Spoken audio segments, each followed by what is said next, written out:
वसी अफ्रीकी सवाना के दिल में, जहां सुनहरी सूरज ने घूमते हुए मैदानों को चूम लिया और हुआ के झोंके में लंबे लंबे घास हुआ, वहां एल्डन नामी एक अक्लमंद और काबिल एहतराम हाथी रहता था। एल्डन अपने रेवड़ के दूसरे हाथियों जैसा नहीं था। जब वो खाने और पानी की तलाश में मैदानी इलाकों में घूम रहे थे, एल्डन ने अपने दिन कदीम बाओबाब के दरख्त के साए में गुजारे। उसकी झुर्रियों वाली पेशानी गहरी सोच में डूब गए। छोटी उम्र से एल्डन को इल्म की प्यास और हिकमत की भूख थी।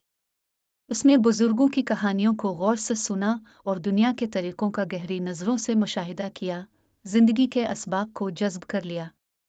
जैसे जैसे मौसम गुजरते गए और साल गुजरते गए, एल्डन की हिकमत बाओबाब के दरख्त की जड़ों की तरह बढ़ती गई, जमीन की गहराइयों तक पहुंच गई और उन सब के दिलों को छूने लगी जो उसे जानते थे।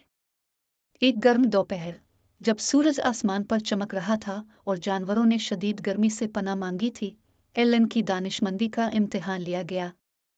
सवाना पर शदीद खुश्क साली आ गई थी, जिससे जमीन खुश्क और बंजर हो गई थी और जानवर इमदाद के लिए बेचैन थे।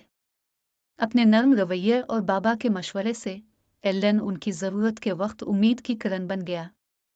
इसने ज़मीन के बारे में अपने इल्म का इश्तिराक किया और दूसरे जानवरों को पानी के पोशीदा ज़राए और परवरिश बख्श खुराक की फराहमी की रहनुमाई की।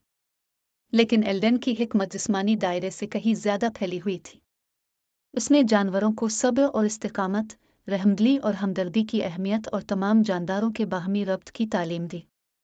इसकी तालीमात के ज़रिए जानवरों ने हम आहंगी के साथ मिलकर काम करना, उनके पास जो कुछ था उसे बांटना और तारीक तरीन वक्तों में एक दूसरे का साथ देना सीखा।